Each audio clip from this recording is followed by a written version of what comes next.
Hello दोस्तों, आप सभी का स्वागत है आज की वीडियो में। आज की वीडियो में बात करेंगे अपना एक भूगोल का मोस्ट इंपॉर्टेंट टॉपिक भारत के पर्वत, जो आपके आने वाले एग्जाम में इस टॉपिक से कम नहीं तो 1 से 2 नंबर के क्वेश्चन जरूर देखने को मिलते हैं। तो भारत के जो पर्वत हैं उसको मैं आपको ग्राफिकली यानी कि जो आपके भारत के मैप के ऊपर ग्राफ के द्वारा समझाने की कोशिश करूंगा, जिसमें समझने में भी आपको जल्दी आसानी से समझ में आ जाएगा और अच्छा भी लगेगा उसको देखने में। पढ़ाई बिल्कुल मजेदार तरीके से करेंगे। ओके, और वीडियो के एंड में मैंने आपको एक इंपॉर्टेंट क्वेश्चन सीरीज भी दे रखी है, तो पूरा थ्योरेटिकल पोर्शन पढ़ने के बाद उस क्वेश्चन को जरूर लगा के देखिएगा कि अब तक आपको कितना समझ में आया है। तो इस वीडियो को आप एंड तक देखते रहेगा, आपको सारी इंफॉर्मेशन मिल जाएगी। तो नमस्कार दोस्तों, मेरा नाम है दीपक, आप देख रहे हो DK Gupta online videos for government exam. चलिए शुरू करते हैं। तो चलिए आज का अपना टॉपिक लिख लीजिए, भारत देश के पर्वत। अब यहाँ पर कई बच्चे सोच रहे होंगे कि जो पर्वत है इसका निर्माण होता कैसे है। तो ध्यान रखिएगा कि जमीन के अंदर जो मैग्मा होता है ना, वो 5000 मीटर या इससे ऊपर जमता है, तब पर्वतों का निर्माण होता है।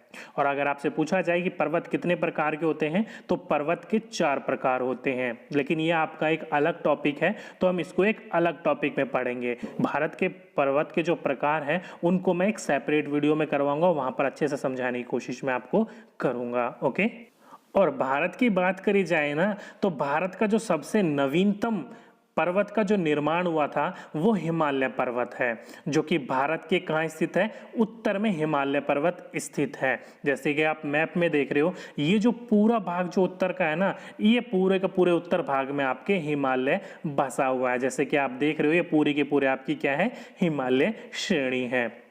और इसी को ही समझने के लिए हिमालय पर्वत को 4 अलग श्रेणियों में बांटा गया है, आपका उत्तर से दक्षिण की ओर। ध्यान से सुनिएगा, आपको हिमालय को समझने के लिए उसको वैज्ञानिकों ने उत्तर से दक्षिण की ओर 4 भागों में बांटा गया है, और उसी के साथ साथ में पश्चिम से पूर्व की ओर समझने के लिए भी हिमालय को 4 भागों में बांटा गया है।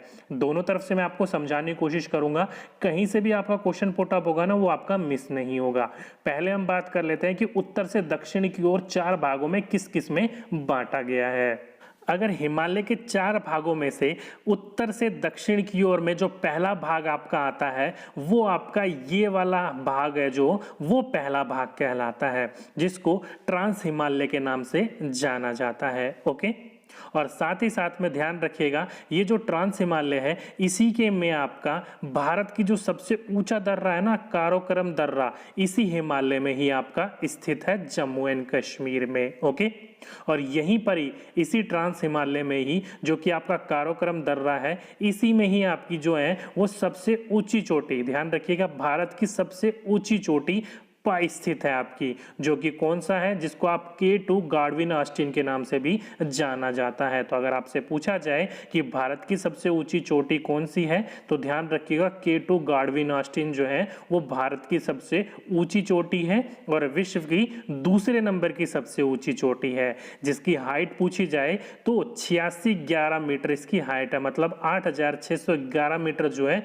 वो ऊंचा है ये। ओके, और दूसरे भाग की बात करी जाए तो दूसरे भाग को या तो वृहत हिमालय या फिर महान हिमालय के नाम से जाना जाता है। और साथ ही में ही जो विश्व के सर्वोच्च शिखर जो है ना, वो इसी श्रेणी पर आपके स्थित है। जैसे कि आपने देखा नेपाल में, जो कि हमारा विश्व का सबसे ऊंचा पर्वत है, वो आपका नेपाल में पाया जाता है, इसी श्रेणी में, जो कि कौन सा है, माउंट एवरेस्ट, जिसको नेपाल में किस नाम से जाना जाता है, सागरमाथा के नाम से जाना जाता है, जिसकी ऊंचाई कितनी है, तो 8848 मीटर, या फिर कई बार इसको 8850 मीटर के नाम से भी आपको देखने को मिल जाएगा। ओके, तो दोनों में से आपको जो भी देखने को मिले, तो ध्यान रखिएगा, आपका माउंट एवरेस्ट की चोटी जो है आपकी सर्वोच्च चोटी है विश्व के अंदर। ओके, और साथ ही साथ में भारत का जो सबसे ऊंची चोटी है हिमालय की, क्वेश्चन को ध्यान से पढ़िएगा, भारत की सबसे ऊंची चोटी K2 है, लेकिन आपसे पूछा जाए कि भारत की सबसे ऊंची चोटी हिमालय की कौन सी है, तो ध्यान रखिएगा कंचनजंगा है, जो कि आपकी इसी श्रेणी पर पाई जाती है, जो कि कहां पर है, सिक्किम में है, जिसकी ऊंचाई कितनी है, तो 8598 8598 मीटर उसकी ऊंचाई है। ओके, और तीसरे भाग की बात करी जाए जिसको मध्य हिमालय के नाम से जाना जाता है, जो कि महान हिमालय के दक्षिण में स्थित है। और ये भारत के जितने भी आपके टूरिस्ट अट्रैक्शन है, यानी कि टूरिस्ट या आपके जो पर्यटन स्थल है, वो सबसे ज़्यादा इसी श्रेणी के अंदर पाए जाते हैं, जैसे कि बद्रीनाथ, केदारनाथ, यमुनोत्री, गंगोत्री, नंगा पर्वत, नंदा देवी, धौलगिरी, ये सारे के सारे जो पर्वत हैं वो इसी श्रेणी के अंदर पाए जाते हैं। और इस श्रेणी की जो सबसे ऊंची चोटी है वो आपकी धौलगिरी चोटी है। ओके, तो ये क्वेश्चन पूछा जाए तो ध्यान रखिएगा इस पॉइंट को। और चौथे श्रेणी की बात करी जाए तो उसको कहा जाता है शिवालिक या फिर उप हिमालय। अधिकतर आपको शिवालिक ही देखने को मिलेगा, ध्यान रखिएगा। और यहाँ से आपका एक बहुत इंपॉर्टेंट क्वेश्चन पूछा जाता है, क्यों पूछा जाता है वो भी मैं आपको बताऊंगा। ये जो आपका हिमालय का जो भाग है ना, वो सबसे दक्षिण श्रेणी में आता है। ओके, और इसका जो निर्माण हुआ था वो सबसे बाद में हुआ था, इसलिए जो इसकी ऊंचाई है ना वो सबसे कम है। इसी ऊंचाई की कम होने की वजह से इस वाले भाग को क्या कहा जाता है, पद प्रदेश, जिसे फुट हिल रीजन भी कहा जाता है। ओके, और मध्य हिमालय और शिवालिक के बीच की जो घाटी होती है ना, उसको पश्चिम में दून और पूर्व में द्वार कहते हैं। फॉर एग्जाम्पल के रूप में जैसे कि आपका हरिद्वार या फिर देहरादून। तो कई बार आपसे क्वेश्चन पूछ लिया जाता है कि ये कहाँ स्थित है, तो ध्यान रखिएगा ये शिवालिक में स्थित है। ओके, तो ये तो भाग हो गए आपके ऊपर से लेकर नीचे की ओर, मतलब उत्तर से दक्षिण की ओर हिमालय को कितने भागों में बांटा गया है उसके बारे में। चलिए अब बात कर लेते हैं हिमालय को पश्चिम से पूर्व को कितने भागों में बांटा गया है और किस किस नाम से जाना जाता है। और हिमालय को जैसे उत्तर से दक्षिण की ओर 4 भागों में बांटा गया है, उसी प्रकार से हिमालय को पश्चिम से पूर्व की भी 4 भागों में बांटा गया है। कौन कौन सा? तो पहला आ जाता है आपका पंजाब हिमालय, दूसरा आ जाता है कुमायूं हिमालय, तीसरा आता है नेपाल हिमालय और चौथा आता है आपका आसाम हिमालय। अब यहाँ से क्वेश्चन पूछ लिया जाता है कि पंजाब हिमालय कहाँ से कहाँ तक है, कुमायूं कहाँ से कहाँ तक है, नेपाल कहाँ से कहाँ तक है, या आसाम कहाँ से कहाँ तक है, या फिर इसकी लंबाई पूछ ली जाती है, या फिर आपसे पूछ लिया जाएगा कि नेपाल हिमालय की सबसे ऊंची चोटी कौन सी है। तो इन सभी चीजों को एक एक करके क्लियर करने की कोशिश करते हैं। ओके, चलिए पहले बात कर लेते हैं हम पंजाब हिमालय की। तो पंजाब हिमालय जो आपको मैंने पढ़ाया था इससे पहले नदियों के बारे में, तो आपको सभी को पता है जो जम्मू कश्मीर से होते हुए जो सिंधु नदी जाती है और इसके पूरब में जो आपकी सतलज नदी है। तो ध्यान रखिएगा सिंधु नदी से लेकर जो सतलज नदी का जो भाग होता है उसको क्या कहा जाता है, पंजाब हिमालय कहा जाता है, जिसकी कुल लंबाई जो है वो 560 किलोमीटर है। ओके, और यहीं से अगर आपसे पूछा जाए कि पंजाब हिमालय की सबसे ऊंची चोटी कौन सी है, तो देखने से आपको पता लग जाता है पंजाब हिमालय की सबसे ऊंची चोटी कौन सी है, वो K2 ही है, मतलब गाडविन ऑस्टिन, जिसकी ऊंचाई मैंने आपको कितनी बताई थी, 8611 मीटर जो थी वो इसकी ऊंचाई थी। ओके, तो ध्यान रखिएगा पंजाब हिमालय की सबसे ऊंची चोटी K2 गाडविन ऑस्टिन ही है। ओके, और दूसरा है आपका कुमायूं हिमालय। अब ये कुमायूं हिमालय जो है, जो सतलज रिवर है, जो नदी है, वहां से लेकर जो पूर्व में आपकी काली नदी बहती है वहां तक के जो भाग को कहा जाता है वो कुमायूं हिमालय कहा जाता है, जिसकी कुल लंबाई जो है वो 320 किलोमीटर है। अगर आपसे यहाँ से पूछा जाए कि कुमायूं हिमालय की सर्वोच्च जो पर्वत चोटी है वो कौन सी है, तो ध्यान रखिएगा जो मैंने आपको बताई थी धौलगिरी। धौलगिरी जो आती है वो आपके इसी भाग के अंदर, यानी कि कुमायूं हिमालय के अंदर ही आता है। मतलब जितने भी आपके पर्यटन स्थल होते हैं ना, जो मैंने आपको बताए थे, वो सारे के सारे पर्यटन स्थल इसी के अंदर आते हैं। और सबसे जो ऊंची चोटी है वो कुमायूं हिमालय की, वो आपकी धौलगिरी है, जो कि उत्तराखंड में स्थित है। ओके, तीसरा नेपाल हिमालय। जो काली नदी थी, काली नदी से लेकर जो सिक्किम में आपकी तीस्ता नदी बहती है, उस तीस्ता नदी तक जो आपका भाग कहलाता है वो क्या कहलाता है, नेपाल हिमालय का कहलाता है, जिसकी कुल लंबाई कितनी है, तो 800 किलोमीटर कुल लंबाई है इसकी। और अगर आपसे पूछा जाए कि नेपाल जो हिमालय है उसकी सर्वोच्च चोटी कौन सी है, तो देखने से आपको पता चल जाता है नेपाल का ही हिस्सा है आपका कौन सा, माउंट एवरेस्ट, जिसको नेपाल में क्या कहा जाता है, सागरमाथा। तो अगर आपसे पूछा जाए कि नेपाल हिमालय की सबसे ऊंची चोटी कौन सी है, तो ध्यान रखिएगा माउंट एवरेस्ट ही है। ओके, और चौथा आसाम हिमालय। जो ये आसाम हिमालय है, जहां आपका नेपाल हिमालय खत्म हुआ था तीस्ता नदी के पास, तो तीस्ता नदी से लेकर जो अरुणाचल प्रदेश में दिहांग नदी बहती है, जो कि ब्रह्मपुत्र नदी भी है आपकी, वहां तक जो आपका भाग कहलाता है वो आसाम हिमालय का भाग कहलाता है, जिसकी कुल लंबाई कितनी है, 720 किलोमीटर है। तो देख सकते हो 4 भागों में बांटा गया है आपका पश्चिम से लेकर पूर्व में। अगर आपसे पूछा जाए ये 4 भागों में सबसे ज्यादा लंबाई किसकी है, तो मैंने आपको बताई थी अभी इससे पहले नेपाल हिमालय, उसकी लंबाई कितनी थी, लगभग 800 किलोमीटर। तो सबसे लंबा भाग वो नेपाल हिमालय का ही होता है। और साथ ही साथ में अगर आपसे पूछा जाए कि असम हिमालय का सबसे ऊंची चोटी कौन सी है, तो आपको दिखने में पता ही लग रहा है, जो आपका सिक्किम के अंदर कंचनजंगा है वो सबसे ऊंची चोटी है आपके असम हिमालय की। ओके, तो ये कुछ क्वेश्चंस थे, कई बार पूछ लिए जाते हैं, उत्तर से दक्षिण की ओर या पश्चिम से पूर्व की ओर, दोनों को मैंने आपको अच्छे से समझाने की कोशिश करी है। चलिए अब बात कर लेते हैं, ये तो हो गया आपके ऊपर वाले भाग की, उत्तर वाले भाग की। चलिए अब भारत के मध्य वाले भाग की बात करते हैं कि भारत के मध्य में कौन कौन सी आपके पर्वत आते हैं प्रमुख। अगर भारत के मध्य के पर्वतों के बारे में बात करी जाए तो भारत का जो सबसे पुराना पर्वत है अरावली पर्वत, वो भारत के मध्य में ही स्थित है। तो कई बार आपसे पूछ लिया जाता है कि भारत का जो प्राचीनतम पर्वत है, जब सबसे पुराना पर्वत है वो कौन सा पर्वत है, तो अरावली पर्वत है, जो कि कहाँ पर स्थित है, तो अरावली पर्वत जो है वो राजस्थान के यहाँ पर स्थित है। इस जगह पर आप देख सकते हो, ये आपकी लोकेशन है अरावली पर्वत की।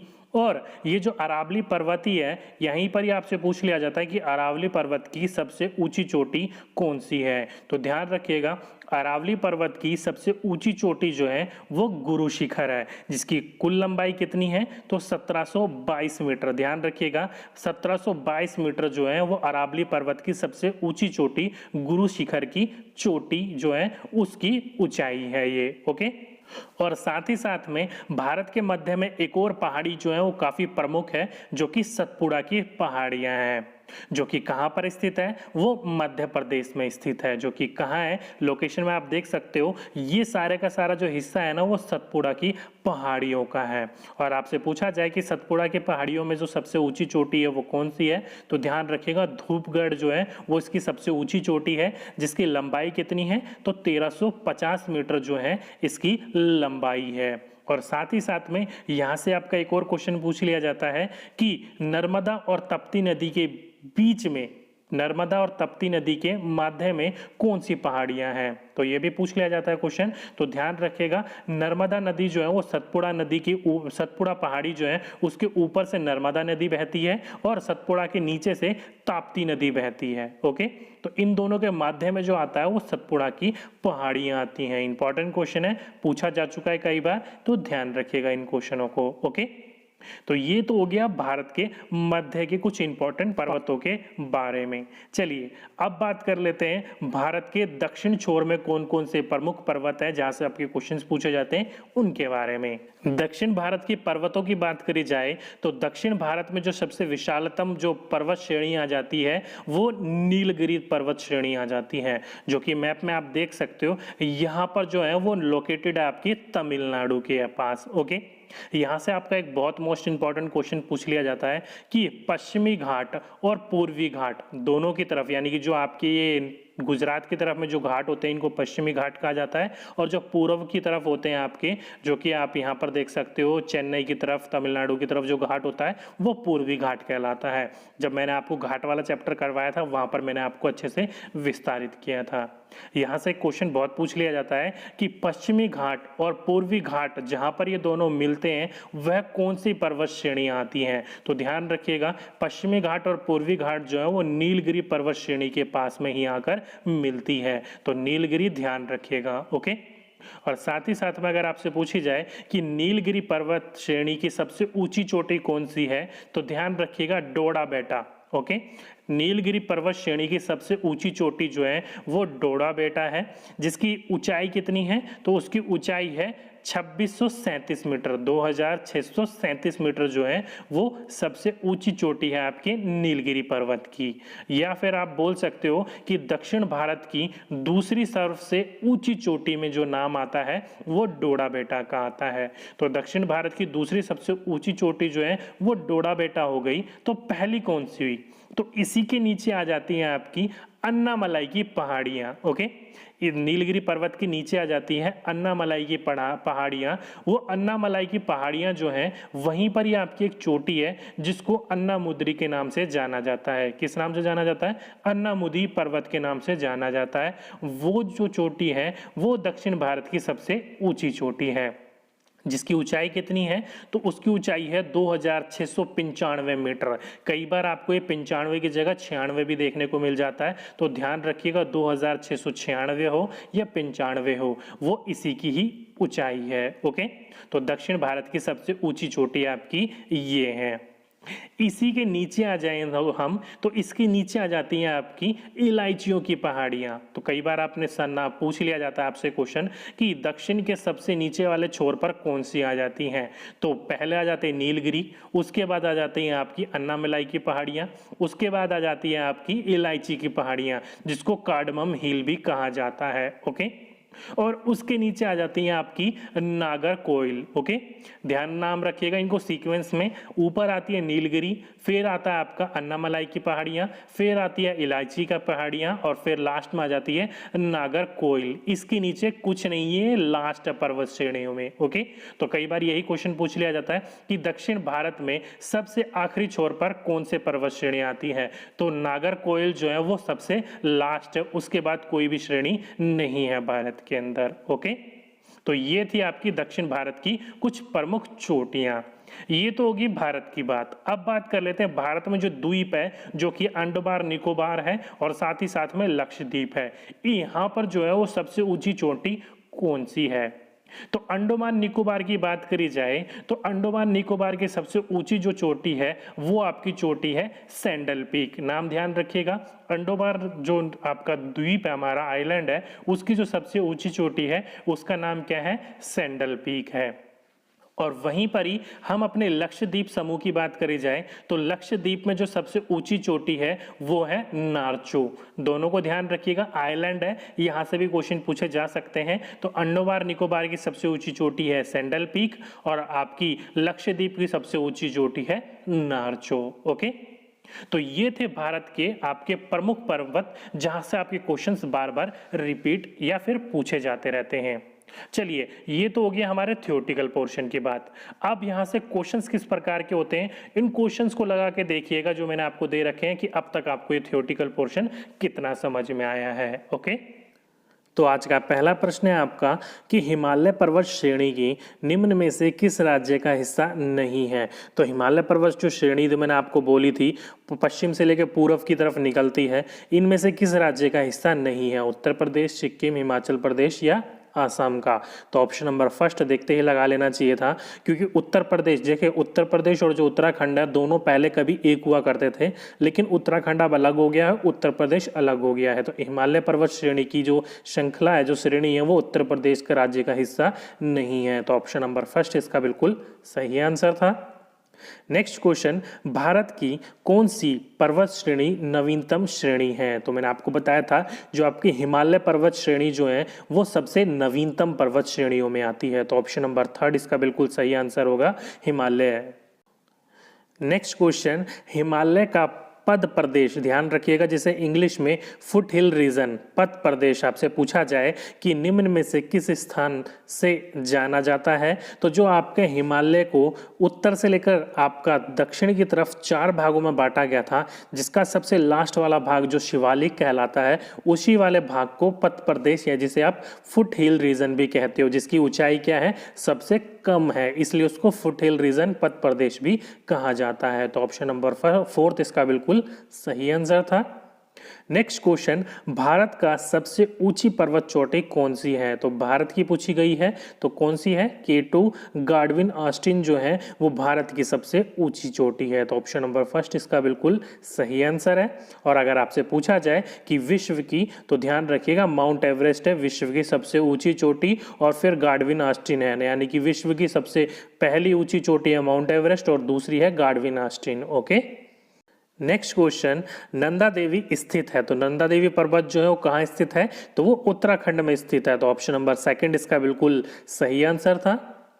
नेक्स्ट क्वेश्चन, माउंट एवरेस्ट को नेपाल में किस नाम से जाना जाता है? तो मैंने आपको बोला था माउंट एवरेस्ट विश्व की सबसे ऊंची चोटी है, जिसको नेपाल में किस नाम से जाना जाता है? सागर माथा के नाम से जाना जाता है। तो ऑप्शन नंबर सेकंड इसका बिल्कुल सही आंसर होगा। ओके, नेक्स्ट क्वेश्चन, निम्न में से कौन सी भारत की सबसे प्राचीन पर्वत श्रेणी है? तो दो क्वेश्चन यहाँ से पूछ लिए जाएंगे आपसे। सबसे नवीनतम तो हमारी हिमालय हम सभी को पता लग गया, और सबसे प्राचीन पर्वत श्रेणी मैंने आपको कौन सी बताई थी? तो जो आपकी राजस्थान की तरफ आपकी थी वो कौन सी थी? तो अरावली पर्वत। तो अरावली पर्वत जो है वो सबसे प्राचीन यानी कि पुरानी पर्वत श्रृंखला है आपकी। और आपसे पूछा जाए कि ये कहाँ पर स्थित है, तो ध्यान रखिएगा राजस्थान में इसका ज्यादातर भाग स्थित है। ओके, नेक्स्ट क्वेश्चन, अरावली पर्वत का सर्वोच्च शिखर कौन सा है? तो सर्वोच्च शिखर मैंने कौन सा बताया था आपको? तो वो था गुरु शिखर। तो ऑप्शन नंबर थर्ड इसका बिल्कुल सही आंसर था। नेक्स्ट क्वेश्चन, दक्षिण भारत की सबसे ऊंची चोटी है, तो अब दक्षिण भारत की पूछी गई है। तो सीरियल वाइज मैंने आपको बताया था कि कौन सी चोटी किस तरफ आती है और सबसे एंड वाला भाग कौन सा होता है। तो दक्षिण भारत की सबसे ऊंची चोटी का नाम आए तो वो कौन सा है? अन्नीमलाई के पहाड़ियों में कौन सी थी? अन्नामुद्रई, जो थी आपकी दक्षिण भारत की सबसे ऊंची चोटी। तो ऑप्शन नंबर थर्ड इसका बिल्कुल सही आंसर है, अन्नामुदी। ओके, ये आपकी दक्षिण भारत की सबसे ऊंची चोटी है। नेक्स्ट क्वेश्चन, पश्चिम घाट और पूर्वी घाट को किस पर्वत श्रेणी पर मिलते हैं? तो पश्चिमी घाट और पूर्वी घाट जो दोनों तरफ से आते थे वो कौन सी पर्वत श्रृंखला श्रेणियों पर मिलते थे? तो वो नीलगिरी पर्वत के पास मिलते थे। तो ऑप्शन नंबर सेकंड इसका बिल्कुल सही आंसर है। नीलगिरी के बाद ही आपका क्या आता था? अन्नामलाई की पहाड़ियां आती थी। तो ऑप्शन नंबर सेकंड इसका बिल्कुल सही आंसर है। और यहीं पर ही अगर आपसे पूछा जाए कि नीलगिरी पर्वत की सबसे ऊंची चोटी कौन सी है, तो डोडा बेटा मैंने आपको बताई थी नीलगिरी पर्वत की सबसे ऊंची चोटी में आती है डोडा बेटा। ओके, नेक्स्ट क्वेश्चन, नर्मदा एवं ताप्ती नदी के मध्य स्थित है। तो आपको पढ़ाते समय मैंने बोला था कि नर्मदा और ताप्ती नदी जो है उसके बीच में आपकी सतपुड़ा की पहाड़ियां आती हैं। तो ऑप्शन नंबर सेकंड इसका बिल्कुल सही आंसर होगा आपका। सतपुड़ा की पहाड़ियां जो है वो नर्मदा और ताप्ती नदी के मध्य स्थित है, बीच में स्थित है। ओके, इसके ऊपर और नीचे से नर्मदा और ताप्ती नदी बहती है। काफी बार ये क्वेश्चन पूछा जा चुका है, तो ध्यान रखिएगा। नेक्स्ट और लास्ट क्वेश्चन आज का, कि अंडमान निकोबार द्वीप समूह की सर्वोच्च पर्वत चोटी है। तो अंडमान निकोबार की जो सबसे ऊंची पर्वत चोटी कौन सी बताई थी मैंने आपको? Sandal peak. तो ऑप्शन नंबर फर्स्ट इसका बिल्कुल सही आंसर है। और वहीं पर ही आपसे पूछा जाए कि लक्षद्वीप की सबसे ऊंची पर्वत चोटी कौन सी थी, तो नारचो सबसे ऊंची चोटी थी लक्षद्वीप की। तो दोनों क्वेश्चन यहीं पर ही देख लेना आप, अंडमान निकोबार के सैंडल पीक और आपकी जो आपके इस तरफ पड़ जाती है पश्चिम साइड जो कि लक्षद्वीप है, आइलैंड है, वो उनका कौन सा सबसे ऊंची चोटी है? तो नारचो उनकी सबसे ऊंची चोटी है। ओके, तो ये था आज का पूरे का पूरा आपका टॉपिक, जो कि आपकी भारत की प्रमुख चोटियां या फिर माउंटेन्स या फिर पर्वत आप बोल सकते हो। ओके, तो दोस्तों आज की वीडियो में बस इतना ही। अगर वीडियो अच्छी लगी हो तो नीचे जाके वीडियो को लाइक करना ना भूलिएगा और अपने दोस्तों के साथ शेयर करना ना भूलिएगा। और साथ ही साथ में अगर आपने चैनल को अब तक सब्सक्राइब नहीं कर रखा तो जल्दी से सब्सक्राइब कर लीजिए, और उसके साथ में जो बेल आइकन होगा उसको भी दबा दीजिएगा, ताकि आने वाली वीडियोस का नोटिफिकेशन आपको टाइम टू टाइम मिलती रहे। तो दोस्तों आज की वीडियो में बस इतना ही। आपसे फिर मुलाकात होगी नेक्स्ट वीडियो में। जब तक के लिए जय हिंद, जय भारत।